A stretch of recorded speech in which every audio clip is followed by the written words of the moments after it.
നമ്മൾ ഇന്ന് നോക്കാൻ പോകുന്നത് ISLത്തിന്റെ കുറച്ച് ക്വസ്റ്റ്യൻസ് ആണ്. എങ്ങനെയായിരിക്കും ISLത്തിന്റെ ഏരിയയിൽ നിന്ന് ക്വസ്റ്റ്യൻസ് വരുന്നത്?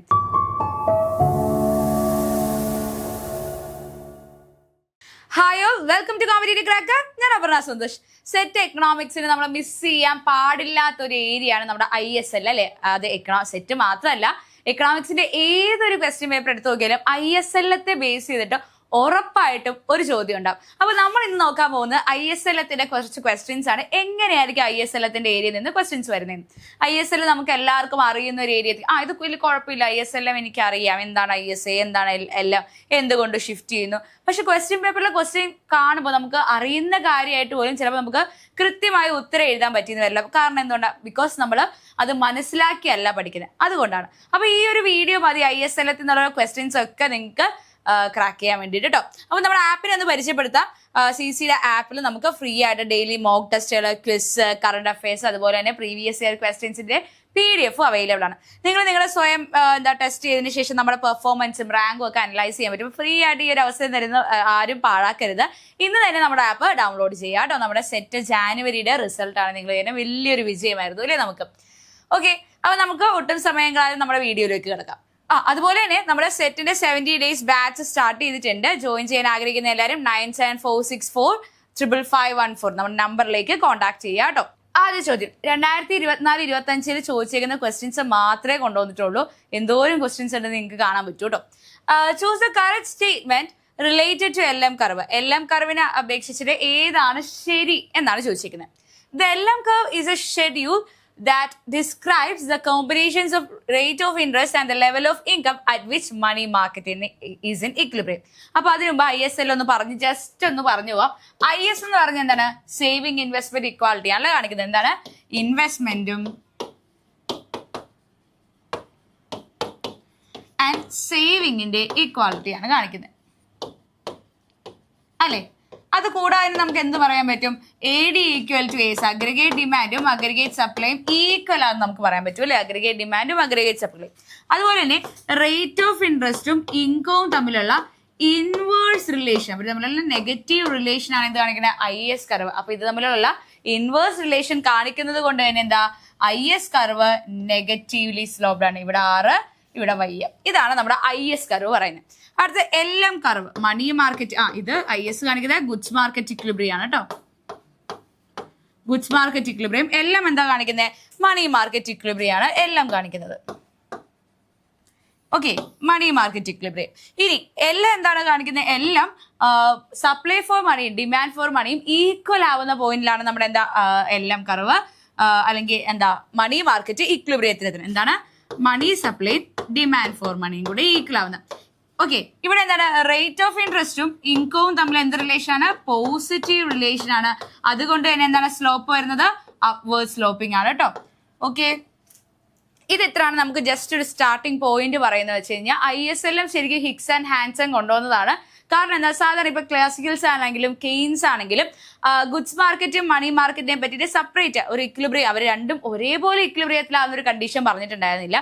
ISും അതുപോലെ ഗുഡ്സ് മാർക്കറ്റും മണി മാർക്കറ്റും ഇക്വിലിബ്രിയത്തിലാകും എന്ന് പറഞ്ഞിട്ടുണ്ടായിരുന്നു. പക്ഷേ രണ്ട് മാർക്കറ്റും ഒരേപോലെ സൈമിൾട്ടേനിയസ് ആയിട്ട് ഇക്വിലിബ്രിയത്തിലാകുന്ന ഒരു പോയിന്റ് ആരാ പറഞ്ഞത്? നമ്മുടെ ഹിക്സ് ആൻഡ് ഹാൻസൺ ആണ് പറഞ്ഞത്. അങ്ങനെ ഒറ്റ പോയിന്റേ ഉള്ളൂ, അതാണ് നമ്മുടെ ISL കേട്ടോ. അപ്പൊ ഓക്കെ അല്ലേ? ISും എല്ലാം നമ്മൾ ജസ്റ്റ് ഒരു ഇൻട്രോ തന്നേ ഉള്ളൂ. അപ്പൊ ഇവിടെ എന്താ പറഞ്ഞിരിക്കുന്നത്? LM കർവ് കാണിക്കുന്നത് എന്താണ്? ഇൻട്രസ്റ്റ് റേറ്റും ലെവൽ ഓഫ് ഇൻകം അല്ലെ. റേറ്റ് ഓഫ് ഇൻട്രസ്റ്റും ഇൻകവും തമ്മിലുള്ള കോമ്പിനേഷൻ ആണ്. തീർച്ചയായിട്ടും എന്തിന്റെ ഇക്വിലിബ്രിയം ആണ്? മണി മാർക്കറ്റ് ഇക്വിലിബ്രിയം. ഓക്കെ അല്ലേ? അപ്പൊ IS ആണ് ചോദിച്ചെങ്കിൽ ISന്റെ എന്തായിരിക്കും? റേറ്റ് ഓഫ് ഇൻട്രസ്റ്റും ലെവൽ ഓഫ് ഇൻകം ഏതാണ്?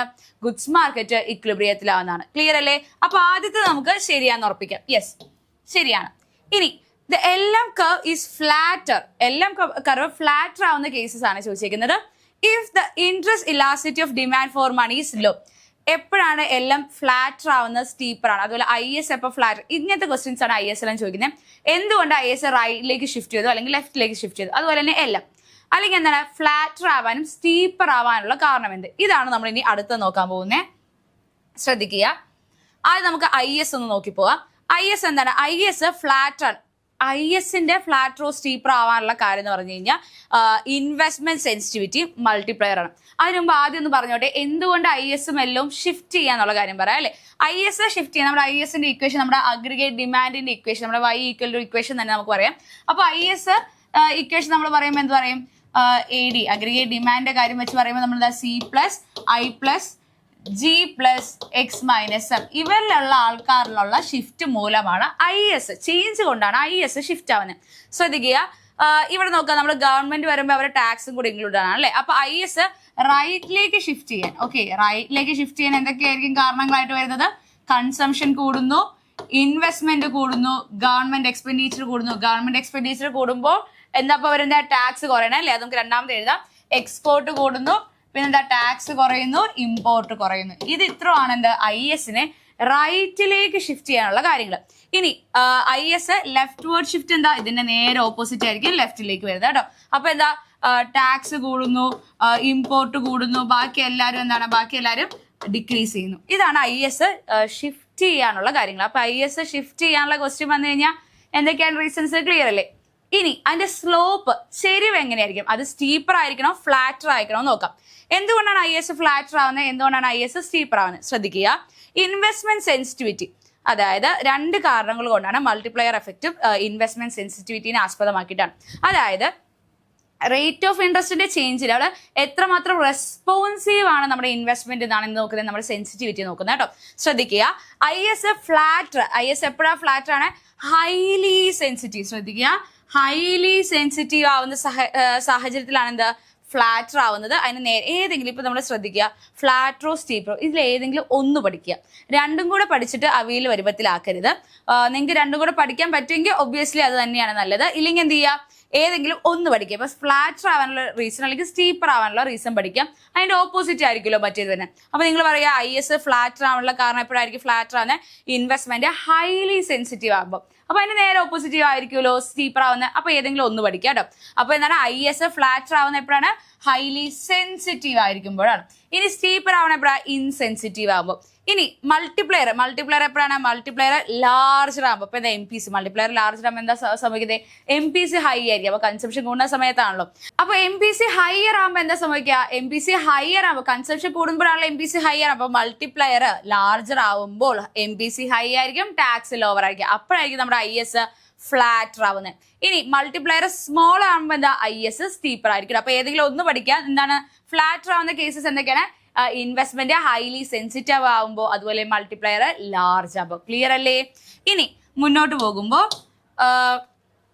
ഇനി എന്തുകൊണ്ടാണ് LMന്റെ കാര്യം നോക്കാം. LM നമ്മൾ ഇവിടെ പറഞ്ഞു ഇൻവെസ്റ്റ്മെന്റ് സെൻസിറ്റിവിറ്റി മൾട്ടിപ്ലയർ ആണ്. IS ഫ്ലാറ്റർ ആണോ സ്റ്റീപ്പർ ആണോ നോക്കുന്നത്. LM എന്തുകൊണ്ടായിരിക്കും? LM ഇൻട്രസ്റ്റ് സെൻസിറ്റിവിറ്റിയും ഇൻകം സെൻസിറ്റിവിറ്റിയും ആണ് കേട്ടോ നോക്കുന്നത്. അപ്പോൾ നോക്കുക, demand for money highly sensitive ആകുമ്പോൾ, ഡിമാൻഡ് ഫോർ മണി എന്റെ ഇൻട്രസ്റ്റിനോട് സെൻസിറ്റീവ് ആകുമ്പോഴത്തേക്കാണ് എന്ത് സംഭവിക്കുന്നത്? ഫ്ലാറ്റർ ആണ്. അതായത് ഇവിടെ ഞാൻ പറഞ്ഞില്ലേ ഇൻട്രസ്റ്റ് റേറ്റിനോട് സെൻസിറ്റീവ് ആകുന്ന കാര്യം. അതായത് ചെറിയ ഇൻട്രസ്റ്റ് റേറ്റിൽ ഒരു ചെറിയ കുറവുണ്ടായ പോലും നമ്മൾ എന്താ ഇൻവെസ്റ്റ്മെന്റ് ഹൈ ആയിട്ട് കൂടുന്നതിനാണ് ഇവിടെ പറയുന്ന ഫ്ലാറ്റർ. ഇവിടെ എന്താ സംഭവിക്കുന്നത്? ഇൻട്രസ്റ്റ് റേറ്റ് കൂടിക്കഴിഞ്ഞാൽ എന്താ ബോൺസിലൊക്കെ നമുക്ക് നിക്ഷേപിച്ച ലാഭം കൂടും അല്ലെ. അതുകൊണ്ട് നമ്മൾ എന്ത് ചെയ്യുന്നു? അപ്പോൾ ഡിമാൻഡ് ഫോർ മണി നമുക്ക് ഓപ്പർച്യൂണിറ്റി കോസ്റ്റ് കൂടുതലാവും. സോ നമ്മൾ എന്ത് ചെയ്യും? ഇൻവെസ്റ്റ് ചെയ്യും അല്ലേ. അപ്പൊ അതാണ് ഇൻട്രസ്റ്റ് സെൻസിറ്റിവിറ്റി വരുമ്പോൾ ഫ്ലാറ്റർ ആയിരിക്കും. അതുപോലെ ഇൻകം സെൻസിറ്റിവിറ്റിയുടെ കേസിൽ എന്താണ്?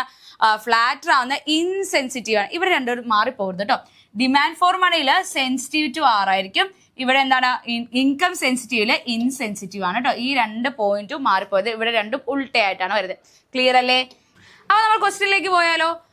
ക്വസ്റ്റ്യനിൽ എന്താ പറയുന്നത്? അടുത്ത എല്ലാം ഇത് നമ്മൾ ഓൾറെഡി ശരിയാന്ന് പറഞ്ഞു. അടുത്ത the LM curve is flatter if the interest elasticity of demand for money is low. എല്ലാം ഫ്ലാറ്റർ ആവുന്ന ഇൻട്രസ്റ്റ് ഇലാസിറ്റി ലോ ആവുമ്പോഴാണെന്ന് പറഞ്ഞത്. അങ്ങനെയാണ് ഇവിടെ പറഞ്ഞത്. നോക്കിക്കേ, ഇൻട്രസ്റ്റ് ഇലാസിറ്റി എപ്പോഴാണ്? ഇൻട്രസ്റ്റ് ഇലാസിറ്റി സെൻസിറ്റീവ്, അതായത് ഡിമാൻഡ് ഫോർ മണി എന്താണ്? ഹൈ ആവുമ്പോഴാണ് സംഭവിക്കുന്നത്. ഇവിടെ എന്താ എഴുതിയേക്കുന്നത്? ഇവിടെ ലോ ആണെന്ന് എഴുതിയേക്കുന്നത്. ഇവിടെ എന്താ വരേണ്ടിരുന്നത്? ഹൈ ആയിരുന്നു വരേണ്ടിരുന്നത്. അപ്പൊ ഇത് തെറ്റിപ്പോയി. ഓക്കെ, ഇനി എല്ലാം ഷിഫ്റ്റ് ടു ദ റൈറ്റ്. എല്ലാം എപ്പോഴാണ് ഷിഫ്റ്റ് ചെയ്യുന്നത്? എല്ലാത്തിന്റെ ഷിഫ്റ്റിന്റെ കാര്യം ഞാൻ പറഞ്ഞില്ല അല്ലെ. എല്ലാം റൈറ്റിലേക്ക് ഷിഫ്റ്റ് ചെയ്യാൻ എന്ത് ചെയ്യണം? ഒന്നില്ലെങ്കിൽ മണി സപ്ലൈ കൂടണം, അല്ലെങ്കിൽ എന്ത് ചെയ്യണം? ഡിമാൻഡ് ഫോർ മണി എന്ത് ചെയ്യണം? കുറയണം. നേരെ തിരിച്ച് ലെഫ്റ്റ് ആണെങ്കിൽ എന്താ, ലെഫ്റ്റ് ആണെങ്കിൽ നേരെ തിരിച്ചായിരിക്കും എന്താ വേണ്ടത്, MS മണി സപ്ലൈ കുറയണം, ഡിമാൻഡ് ഫോർ മണി കൂടണം കേട്ടോ. അപ്പൊ ഇത് നിങ്ങൾ ഓർത്തിരിക്കുക. അപ്പൊ നമ്മൾ എന്താ ചോദിച്ചിരിക്കുന്നത്, എല്ലാം റൈറ്റിലേക്ക് ഷിഫ്റ്റ് ചെയ്യും എപ്പോ മണി സപ്ലൈ കൂടുമ്പോൾ. തീർച്ചയായിട്ടും അത് ശരിയാണ്. അപ്പൊ നമ്മുടെ 1ഉം 3യും ശരിയാണ്. ഓപ്ഷൻ C ആണ് നമ്മുടെ ആൻസർ ആയിട്ട് വരുന്നത്. ക്ലിയർ അല്ലേ? ഈ ചോദ്യം എളുപ്പമല്ലേ? ഇതുപോലെയാണ് നമ്മളോട് ക്വസ്റ്റ്യൻസ് വരുന്നത്. അപ്പൊ വേഗം ഒട്ട് സമയങ്ങളായത് ഇത്തിരി ലാഗായി അല്ലേ? നമുക്ക് വേഗം പോവാം. അതിനു മുമ്പ് ISL ഇത് നമ്മുടെ എല്ലാം കർവാണ്. എല്ലാം കർവ് ഇതാ ഇങ്ങനെ ഒരു സ്ലോപ്പ് പോകുന്നുണ്ട്. ശ്രദ്ധിച്ചേ, എല്ലാം കർവില് നമുക്ക് എന്താ പറയാ, ഇവിടെ നോക്കിക്കേ, എല്ലാം കർവിൽ ഇതാ ആദ്യത്തെ എല്ലാം ആദ്യം ഹൊറിസോണ്ടലാണ്. ഈ ഹൊറിസോണ്ടൽ ആവുന്ന സമയത്ത് എന്ത് വരുമെന്ന് നമ്മൾ പഠിച്ചേക്കുന്നത്, ലിക്വിഡിറ്റി ട്രാപ്പ് അല്ലേ?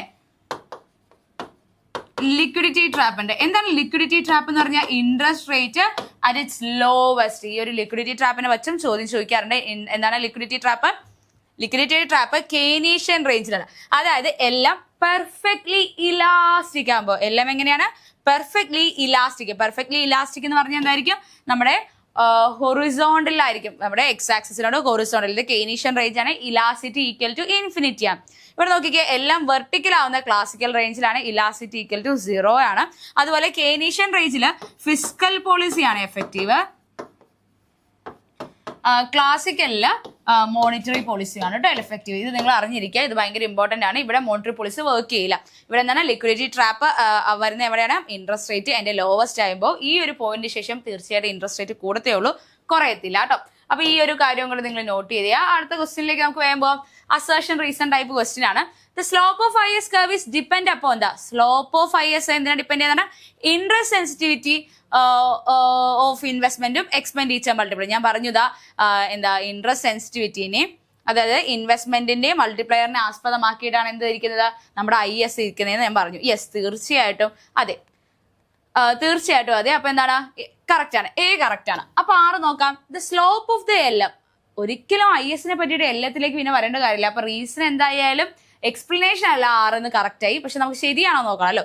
The slope of the LM curve is dependent upon the interest sensitivity. Yes, interest sensitivity ഉണ്ട്. And speculated demand for money. ഈ ഇൻട്രസ്റ്റ് സെൻസിറ്റിവിറ്റി ഡിമാൻഡ് ഫോർ മണിയുടെ ഉള്ളിൽ വരുന്നതാണ്.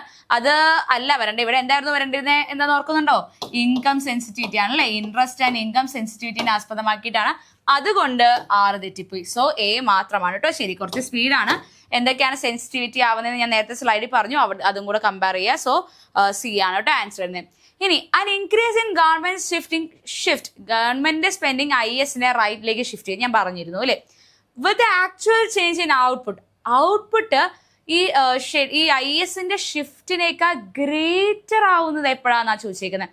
നോക്കാം, ആദ്യത്തെ ഓപ്ഷൻ നോക്കാം.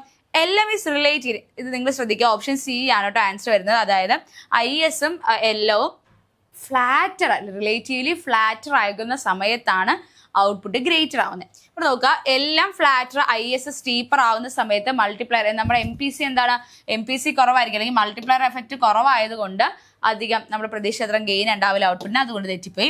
എല്ലാം വേർട്ടിക്കൽ ആവുന്ന സാഹചര്യത്തിലും IS സ്റ്റീപ്പർ ആവുന്ന സമയത്ത് ഒരു പ്രയോജനം ഉണ്ടാവില്ല. C ആണ് നമ്മുടെ ആൻസർ വരുന്നത്. ഇനി എല്ലാം സ്റ്റീപ്ലി സ്ലോപ്ഡ് ആയാലും എന്താ, അതും റേറ്റ് ഓഫ് ഇൻട്രസ്റ്റിനെ കൂട്ടുന്നു, ഔട്ട്പുട്ടിൽ പ്രശ്നം ഉണ്ടാക്കുന്നു അല്ലേ. അപ്പോൾ ഔട്ട്പുട്ട് കൂട്ടണമെങ്കിൽ എന്ത് വേണം, ISഉം എല്ലാം ഒരേപോലെ ഫ്ലാറ്റർ ആയിരിക്കണം. അടുത്ത, according to ISLM model crowding out is most likely to occur when. Crowding out എപ്പോഴാണ് സംഭവിക്കുന്നത്? ക്രൗഡിംഗ് ഔട്ട് എന്ന് പറഞ്ഞാൽ എന്താ, ക്രൗഡിംഗ് ഔട്ട് എന്ന് പറഞ്ഞു കഴിഞ്ഞാൽ നമ്മുടെ ഗവൺമെന്റ് എക്സ്പെൻഡിച്ചർ കൂടുമ്പോൾ എന്താ സംഭവിക്കുന്നത്, ഗവൺമെന്റ് എക്സ്പെൻഡിച്ചർ കൂടുമ്പോൾ പ്രൈവറ്റ് ഇൻവെസ്റ്റ്മെന്റിനെ തുടച്ചു നീക്കുന്നു എന്ന് പറയും. അതായത് ഇത് സാധാരണഗതിയിൽ അതായത് എക്കോണമി ഫുൾ എംപ്ലോയ്മെന്റ് ഒക്കെ റീച്ച് ചെയ്യുന്ന സമയത്താണ്. ഇതുകൊണ്ടാണ് റിസഷന്റെ സമയത്ത് ശ്രദ്ധിക്കുക, റിസഷന്റെ സമയത്ത് ക്രൗഡിംഗ് ഔട്ട് എഫക്റ്റ് കുറവായിരിക്കും, അല്ലെങ്കിൽ നില്ലെന്ന് തന്നെ നമുക്ക് പറയാം. ഇത് കൂടുതലും ബൂം അല്ലെങ്കിൽ എക്കോണമി അതിന്റെ ഫുൾ ലെവലിൽ എത്തുമ്പോഴാണ്. അപ്പൊ എന്താണ്, ഗവൺമെന്റ് എക്സ്പെൻഡിച്ചർ കൂടുമ്പോൾ, ഓക്കെ, ഗവൺമെന്റിന്റെ എക്സ്പെൻഡിച്ചർ കൂടുമ്പോൾ എന്ത് സംഭവിക്കുന്നു, റേറ്റ് ഓഫ് ഇൻട്രസ്റ്റ് കൂടുന്നു. റേറ്റ് ഓഫ് ഇൻട്രസ്റ്റും ഇൻവെസ്റ്റ്മെന്റും തമ്മിൽ എന്ത് റിലേഷൻ ആണ്, ഇൻവേഴ്സ് റിലേഷൻ. സോ അതെന്ത് ചെയ്യുന്നു, പ്രൈവറ്റ് ഇൻവെസ്റ്റ്മെന്റിനെ കുറയ്ക്കുന്നു, അല്ലെങ്കിൽ ക്രൗഡ് ഔട്ട് ചെയ്യുന്നു, തുടച്ചു നീക്കപ്പെടുന്നു എന്ന് പറയുന്നതാണ് കേട്ടോ. അപ്പൊ ക്രൗഡിങ് ഔട്ട് എപ്പോഴാണ്, എവിടെയാണ് ഉണ്ടാവുന്നതെന്നാ പറയുന്നത്. ശ്രദ്ധിക്കുക, ക്രൗഡിങ് ഔട്ട് എവിടെയായിരിക്കും, നമ്മുടെ എന്താ, എല്ലാം വെർട്ടിക്കൽ ആവുന്ന സമയത്തായിരിക്കും. എന്താണ്, എല്ലാം വെർട്ടിക്കൽ ആവുന്ന സമയത്തായിരിക്കും എന്താണ്ടാവുന്നത്, ക്രൗഡിങ്. എല്ലാം എപ്പോഴാണ്, വെർട്ടിക്കൽ ആവുന്ന സമയത്താണ് എന്ത്, ക്രൗഡിങ് ഔട്ട്. എല്ലാം ഹൊറിസോണ്ടൽ ആകുമ്പോൾ നോ ക്രൗഡിങ് ഔട്ട് ആണ് കേട്ടോ. ഈ ഒരു പോയിന്റ് നിങ്ങൾ ശ്രദ്ധിക്കേണ്ട ഒരു കാര്യമാണ്. ക്രൗഡിങ് ഔട്ട് ഇല്ലാത്ത എപ്പോഴാണ്? എല്ലാം ഹൊറിസോണ്ടൽ ആകുമ്പോൾ. ക്രൗഡിങ് ഔട്ട് ഉള്ളത് ISLM സ്റ്റീപ്പർ അല്ലെങ്കിൽ വെർട്ടിക്കൽ ആകുമ്പോൾ. അടുത്ത ഓപ്ഷൻ എക്കോണമി ലിക്വിഡിറ്റി ട്രാപ്പ് എപ്പോഴാണ്? ലിക്വിഡിറ്റി ട്രാപ്പ് ഉണ്ടാകുന്ന എല്ലാം എന്താണ്? ഹൊറിസോണ്ടൽ ആകുമ്പോഴാണ്. സോ ആ ഓപ്ഷനും തെറ്റിപ്പോയി കേട്ടോ. കുറച്ച് സ്പീഡാണ്, നമുക്ക് ടൈം കുറവാണല്ലോ, അപ്പൊ നമുക്ക് വേഗം പോകാം. അടുത്ത ക്വസ്റ്റ്യൻ നോക്കാം. സ്ലോപ്പ് ഓഫ് എല്ലാം. എല്ലാത്തിന്റെ സ്ലോപ്പ് എന്ന് പറയുന്നത് K/H ആണ്. നിങ്ങൾ അറിഞ്ഞിരിക്കുക. എല്ലാത്തിന്റെ ISന്റെ സ്ലോപ്പ് ഉണ്ട് കേട്ടോ. അത് രണ്ടും നിങ്ങൾ അറിഞ്ഞിരിക്കുക കേട്ടോ. K/H ആണ് എല്ലാത്തിന്റെ സ്ലോപ്പ്. അതുപോലെ ISന്റെ സ്ലോപ്പ് എന്താണെന്ന് അറിയാം കേട്ടോ. ഇനി crowding out effect occurs when. എപ്പോഴാണ് ക്രൗഡിങ് ഔട്ട് എഫക്ട് ഉണ്ടാവുന്നത്? അതായത് ഞാൻ പറഞ്ഞു എപ്പോഴാണ് ഉണ്ടാവണേ? ഗവൺമെന്റ് അവരുടെ എക്സ്പെൻഡിച്ചർ കൂട്ടുമ്പോൾ പ്രൈവറ്റ് ഇൻവെസ്റ്റ്മെന്റിനെ തുടച്ചു നീക്കപ്പെടുന്നു. എന്തുകൊണ്ട്? ഇൻട്രസ്റ്റ് റേറ്റ് കൂടുന്നതുകൊണ്ട്. നോക്കിയാലോ, government decreases its borrowing and set a motion of chain of events that result in curtailing of private. Government borrow ചെയ്യുന്നത് കുറയ്ക്കുമ്പോൾ, സാധാരണഗതിയിൽ ഗവൺമെന്റ് എക്സ്പെൻഡിച്ചർ കൂട്ടാൻ ബോറോയിങ് കൂട്ടാം. അപ്പൊ അതുകൊണ്ട് ഡിക്രീസ് അതുമായിട്ട് ബന്ധമില്ല. ഇനി government increase borrowing. Okay, government എപ്പോഴാണ് അതിന്റെ ബോറോയിങ് ഇൻക്രീസ് ചെയ്യുന്നതെന്ന് ആലോചിക്കുക. എപ്പോഴാണ് ബോറോയിങ് ഇൻക്രീസ് ചെയ്യണേ? ഗവൺമെന്റ് എക്സ്പെൻഡിച്ചർ കൂട്ടാൻ, പബ്ലിക് എക്സ്പെൻഡിച്ചർ ഇൻക്രീസ് ചെയ്യാൻ വേണ്ടിയിട്ടാണ് അവർ കടം മേടിച്ചിട്ട് ചെയ്യുന്നത് അല്ലേ? അപ്പൊ എന്ത് ചെയ്യുന്നു? Sets a motion of chain of event that in the curtailing. Yes, private sector സ്പെൻഡിങ്ങിനെ കുറയ്ക്കുന്നു ഗവൺമെന്റിന്റെ സ്പെൻഡിങ്. ഓക്കെ, അതാണ് ആൻസറിനെ. റിഡക്ഷൻ ഇൻ ഇൻകം ടാക്സുമായിട്ട് ബന്ധമില്ല. നൺ ഓഫ് ദീസ് വല്ല. അപ്പൊ ഏതാണ് ആൻസർ വരുന്നത്? ഓപ്ഷൻ ബി ആണ് ആൻസർ വരുന്നത് കേട്ടോ. അപ്പൊ ക്ലിയർ അല്ലേ? എന്തുകൊണ്ട് ഇവിടെ ബോറോയിങ് കൂടിയപ്പോൾ എന്ന് പറഞ്ഞ എന്തുകൊണ്ടാണ്? അതായത് ഗവൺമെന്റ് എക്സ്പെൻഡിച്ചർ എന്തുകൊണ്ടാണ് വരുന്നത്? ഗവൺമെന്റ് കയ്യിൽ റവന്യൂ അത്ര ഉണ്ടാവില്ല. അവർക്ക് ഗവൺമെന്റ് എക്സ്പെൻഡിച്ചർ എന്ന് പറഞ്ഞാൽ എന്താ? നമ്മുടെ റോഡ് നിർമ്മിക്കുക, പാലം നിർമ്മിക്കുക, സബ്സിഡി കൊടുക്കുക, ട്രാൻസ്ഫർ പെൻഷൻ കൊടുക്കുക, അങ്ങനെ എല്ലാ ഗവൺമെന്റ് എക്സ്പെക്ട് ചെയ്ത് ഡിഫൻസ് ഒക്കെ അല്ലേ. അപ്പൊ ഇതിന് വേണ്ടിയിട്ട് റവന്യൂ ജനറേറ്റ് ചെയ്യാൻ എപ്പോഴും എല്ലാ ഗവൺമെന്റും പറ്റുന്നതല്ല. അപ്പൊ അവരെന്ത് ചെയ്യും? കടം മേടിച്ചിട്ടായിരിക്കും ചെയ്യുന്നത് അല്ലേ. അപ്പൊ കടം മേടിച്ച് അവർ ഗവൺമെന്റ് എക്സ്പെൻഡിച്ചർ കൂട്ടുന്ന സമയത്ത് ഇൻട്രസ്റ്റ് റേറ്റ് കൂടുന്നു, അതുവഴി പ്രൈവറ്റ് ഇൻവെസ്റ്റ്മെന്റിനെ കുറയ്ക്കുന്നു എന്ന് പറയുന്നതാണ് നമ്മുടെ ക്രൗഡിങ് ഔട്ട് കേട്ടോ. ഇനി ആസ് ദർ ഇസ് നോ, ഇതാ കണ്ടോ, ക്രൗഡിങ് ഔട്ട് ഇല്ലാത്തപ്പോഴും ഉള്ളപ്പോഴും ഉള്ള ചോദ്യം നമ്മളോട് ചോദിച്ചിട്ടുണ്ട്. അപ്പൊ നോക്കിക്കേ എത്ര ഇമ്പോർട്ടന്റ് ആണെന്ന്. ക്രൗഡിങ് ഔട്ട് ഇല്ലാത്തത് എപ്പോഴാണ്? അപ്പൊ ഫിസ്ക്കൽ പോളിസി ഫുള്ളി എഫക്റ്റീവ്. ഇവിടെ നിങ്ങൾക്ക് അറിയില്ല എന്ന് വിചാരിക്കുക. ക്രൗഡിങ് ഔട്ട് ഇല്ലാത്ത എവിടെയാണെന്ന് നിങ്ങൾക്ക് അറിയില്ല. പക്ഷെ ഫിസ്ക്കൽ പോളിസി എവിടെയാണ് ഫുള്ളി എഫക്റ്റീവ് എന്ന് ഞാൻ പറഞ്ഞിരുന്നു. കെയ്നീഷ്യൻ റേഞ്ചിലാണ്. കെയ്നീഷ്യൻ റേഞ്ച് എവിടെയാണ്? കെയ്നീഷ്യൻ റേഞ്ചിലാണ്. ഞാൻ ഓൾറെഡി ക്ലാസ്സിൽ പറഞ്ഞിരുന്നു അല്ലേ. നമ്മുടെ ഫിസ്ക്കൽ പോളിസി എഫക്റ്റീവ് ആവുന്ന കെയ്നീഷ്യൻ റേഞ്ച് എപ്പോഴാണ്? അതാ ഇവിടെയാണ് കെയ്നീഷ്യൻ റേഞ്ച്. ഇവിടെയാണ് ഫിസ്ക്കൽ പോളിസി ഫുള്ളി എഫക്റ്റീവ്. അവിടെ മോണിറ്ററി പോളിസി ഇൻഎഫക്റ്റീവ് ആണെന്ന്. ക്ലാസിക്കൽ റേഞ്ചിൽ മോണിറ്ററി പോളിസിയാണ് എഫക്റ്റീവ്, ഫിസ്ക്കൽ പോളിസി ഇൻഎഫക്റ്റീവ് ആണെന്ന് ഞാൻ പറഞ്ഞിരുന്നു അല്ലേ. അപ്പൊ ഇതിന്റെ ആൻസർ ആയിരിക്കും കെയ്നീഷ്യൻ റേഞ്ച് കേട്ടോ. വേണമെങ്കിൽ അവർക്ക് ഇങ്ങനെയും ചോദിക്കാം, കെയ്നീഷ്യൻ റേഞ്ച് എന്നല്ലാതെ നമ്മുടെ എല്ലാം കർവ് ഹൊറിസോണ്ടൽ ആകുമ്പോൾ എന്നും ചോദിക്കാം കേട്ടോ. ഓക്കെ, ഇനി അടുത്ത ഇതുപോലത്തെ ഏരിയയിൽ നിന്ന് വരുന്നത് നമ്മുടെ ISLത്തെ റിലേറ്റ് ചെയ്ത് മുണ്ടൽ ഫ്ലെമിംഗ് നിന്നുള്ള ക്വസ്റ്റ്യൻസും കൂടെ ഈ ഒരു ഏരിയയിൽ നിന്ന് ചോദിക്കാം. കാരണം ഓപ്പൺ എക്കോണമി മോഡലാണല്ലോ ISLത്തിന്റെ. അതും കൂടെ നിങ്ങൾ തീർച്ചയായിട്ടും നോക്കിയിട്ട് പോവുക കേട്ടോ. അപ്പൊ കറന്റ് നമുക്ക് 75 days ബാച്ച് റണ്ണിങ് ആണ് സെറ്റ് എക്കണോമിക്സിന്. ഇപ്പൊ കണ്ടല്ലേ, നമുക്ക് ISL ഒക്കെ പഠിക്കാൻ എങ്ങനെയൊക്കെയാണ് ക്വസ്റ്റ്യൻ വരുന്നതെന്നൊക്കെ അറിയാൻ വേണ്ടിയിട്ട് ഇപ്പൊ നമ്മൾ വെറുതെ ബുക്ക് വായിച്ച് പോവുകയാണെങ്കിൽ ചിലപ്പോൾ നിങ്ങൾക്ക് അത്രയും ക്യാച്ച് ചെയ്യാൻ പറ്റുന്നില്ല അല്ലെ. അപ്പൊ സെറ്റ് ഒത്തിരി വട്ടം എഴുതിയിട്ട് ക്രാക്ക് ചെയ്യാൻ പറ്റുന്നില്ല അല്ലെ. സെറ്റ് ആദ്യമായിട്ട് എഴുതുന്നവരാണെങ്കിൽ പോലും ആദ്യത്തെ വട്ടം തന്നെ ക്രാക്ക് ചെയ്യുന്ന ആഗ്രഹിക്കുന്നവരാണെങ്കിലും തീർച്ചയായിട്ടും നിങ്ങൾക്ക് കോമ്പറ്റേറ്റീവ് ക്രാക്കറിൽ ജോയിൻ ചെയ്യാം. നമ്മളെ കോൺടാക്ട് ചെയ്യുന്ന നമ്പർ 9746455514 ആണ് നമ്പർ വരുന്നത്. അതുകൂടെ തന്നെ നമുക്ക് സെറ്റ് എക്കണോമിക്സിൽ ഒരു ഫ്രീ വാട്സ്ആപ്പ് ഗ്രൂപ്പും ഉണ്ട്. അതിന്റെ ലിങ്ക് നമ്മൾ ഡിസ്ക്രിപ്ഷനിൽ കൊടുത്തിട്ടുണ്ട്. അവിടെ നമ്മൾ ക്വസ്റ്റ്യൻസും നോട്ടിഫിക്കേഷൻ വരുന്നതും എല്ലാം നമ്മൾ ഡീറ്റെയിൽ ആയിട്ട് അവിടെ പറയുന്നതാണ് കേട്ടോ. അപ്പൊ ഇന്ന് തന്നെ പഠിച്ചു തുടങ്ങുക. എല്ലാവരും നന്നായിട്ട് പഠിക്കുക. All the best. ഈ വീഡിയോ ഇഷ്ടപ്പെടുമെങ്കിൽ ലൈക്ക് ചെയ്യുക, ഷെയർ ചെയ്യുക, കമന്റ് ചെയ്യുക. കൂടുതൽ വീഡിയോസിന് വേണ്ടിയിട്ട് സബ്സ്ക്രൈബ് ചെയ്യുക. താങ്ക്